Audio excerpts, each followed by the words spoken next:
Bonjour, dans cette vidéo, je vais vous montrer comment créer un formulaire Google Forms. Donc tout d'abord, Google Forms est un outil de création de formulaires ou de quiz. Donc c'est une solution vraiment dédiée pour les entreprises comme aux particuliers qui désirent réaliser des sondages en ligne, en fait de collecter des informations. Donc c'est une application, elle est disponible sur Play Store et sur Google Play.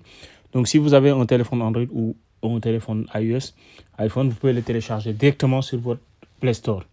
Donc Google Forms, c'est une application, comme je l'ai dit tout à l'heure, 100% gratuite. Donc il fait partie de la même suite bureautique web, tels que les services Google Docs, Google Sheet et Google Slide en fait. Donc vous pouvez les télécharger directement sur votre store.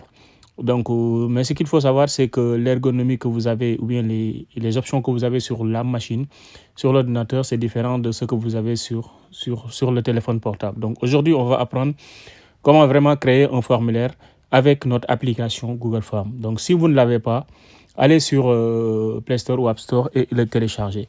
Donc si on le télécharge, l'application se matérialise comme suit en fait. Donc c'est une application vraiment très simple. On voit deux choses: formulaires récentes, c'est-à-dire les formulaires qu'on a créés récemment, et formulaires partagés, ça veut dire les formulaires qu'on vous a directement partagés. Maintenant, nous, ce qu'on veut, c'est on veut créer directement un formulaire pour nos élèves en fait, donc ou un questionnaire. Donc on va appuyer sur le bouton plus en bas à droite.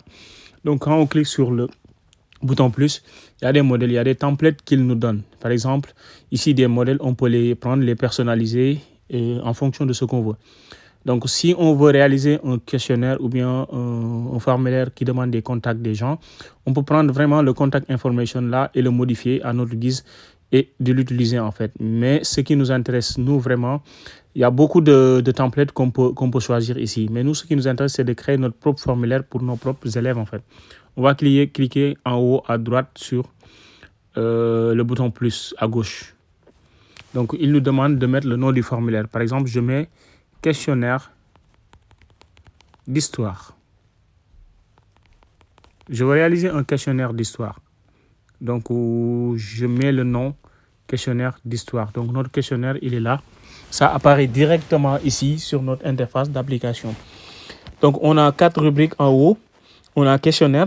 Cette partie-là va nous permettre de modifier, d'ajouter des questions pour notre questionnaire et également d'éditer et de faire les choix. Aperçu, c'est dans cette partie-là qu'on va apercevoir le formulaire et on va partager la partie aperçu aux élèves pour qu'ils puissent remplir le formulaire. La partie réponse, c'est dans la partie où on doit collecter les réponses. Donc, si on veut vraiment que les élèves puissent répondre à ces questions-là, on appuie sur accepter. Et si la date limite du formulaire est passée, on ferme la réponse acceptée. Et dans la partie réglage, on doit configurer notre formulaire.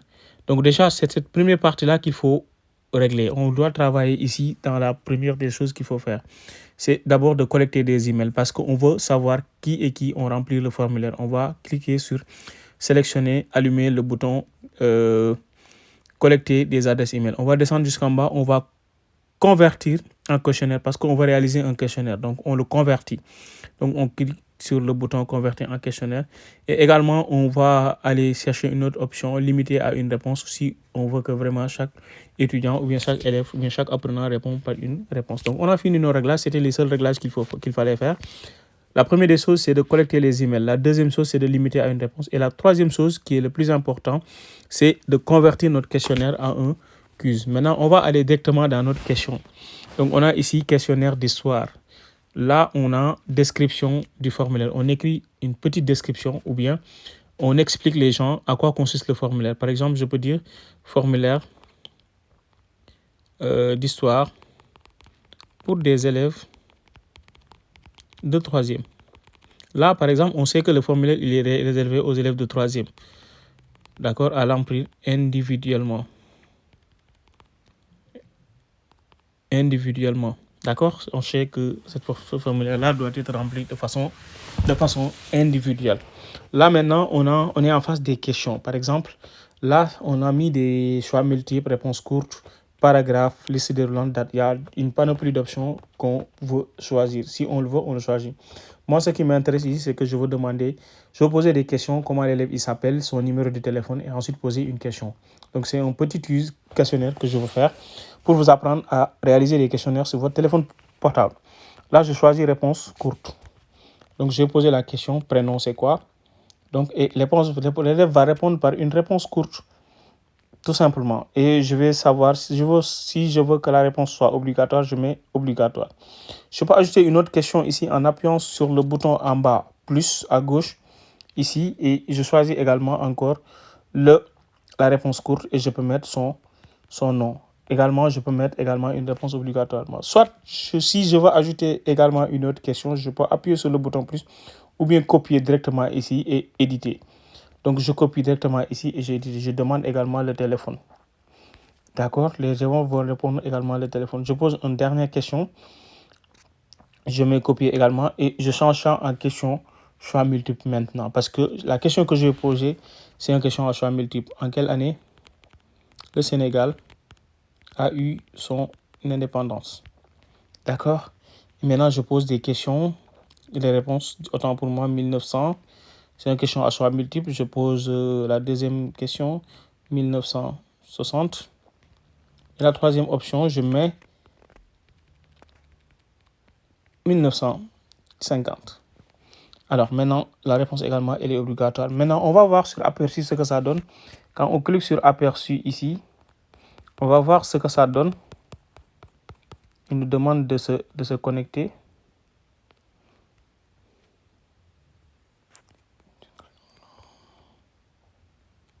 Voilà.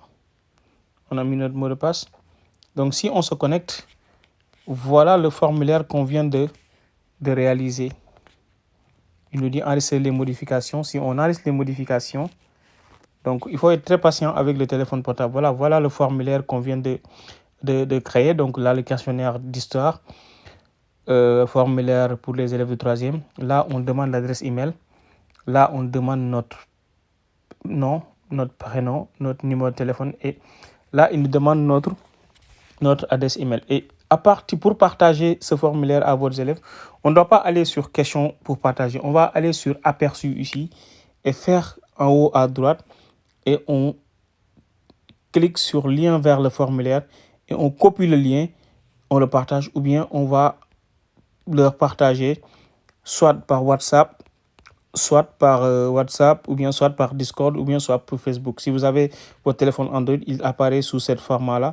Si vous avez un autre type de téléphone également, vous pouvez le copier directement et aller dans votre, par exemple, dans votre navigateur, ou bien dans votre note, ou bien dans votre WhatsApp, le coller et en fait, le coller et l'élève, s'il le colle et s'il l'ouvre dans un autre navigateur, ça va ouvrir. Donc, on regarde le lien qui est là. Le lien, normalement, ça apparaît comme ça. C'est un lien qui apparaît comme ça. Et c'est un lien très long, en fait, parce que c'est un lien de Google Form. Donc, ce lien-là, on ne peut pas le maîtriser. Il s'appelle docs.google.com.form et trucs comme ça. Donc, avec beaucoup de chiffres, on ne peut pas le maîtriser maintenant.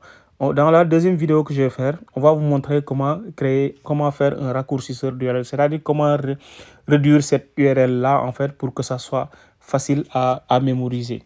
Maintenant, retournons à notre formulaire. Donc, voici cette partie-là, en fait. Voici cette partie-là qu'on doit toujours partager dans la partie aperçu. Donc, dans notre formulaire, on peut autant ajouter des questions. Par exemple, je peux ajouter également une autre question ici. J'ai demandé à quelle année le Sénégal a eu son indépendance. Je peux demander qui est le premier président du Sénégal. On peut ajouter autant de questions, en fait. Je peux supprimer les réponses que j'ai eues ici. Je peux mettre, par exemple, ici Senghor. Je peux mettre ici, ajouter une autre option. Je peux mettre Wade. Je peux ajouter une autre option. Je peux mettre Diouf. Et toujours, il faut aller dans aperçu. Quand on va sur aperçu, on doit attendre que ça enregistre toujours les modifications parce que c'est un travail qui se fait en ligne. Et automatiquement, on a notre réponse ici. On a notre question qu'on a posée, qui est le premier président du Sénégal. Et dans cette partie question-là, on ne doit pas le partager. Si on clique ici, on peut avoir le lien vers partage, mais on ne partage pas la version éditable. On partage ici aperçu, directement aperçu. Et dans les réglages également, on a la possibilité, si on peut ajouter une personne comme éditeur pour qu'il puisse accéder à notre formulaire et de le modifier, on l'ajoute ici comme éditeur et on met notre adresse email. Je rappelle également qu'il faut toujours partager la partie aperçue. D'accord? La partie aperçue, vous le partagez et l'élève, automatiquement, il aura le lien. Donc, c'était tout pour un formulaire sur le téléphone portable. Vous voyez que en fait, les onglets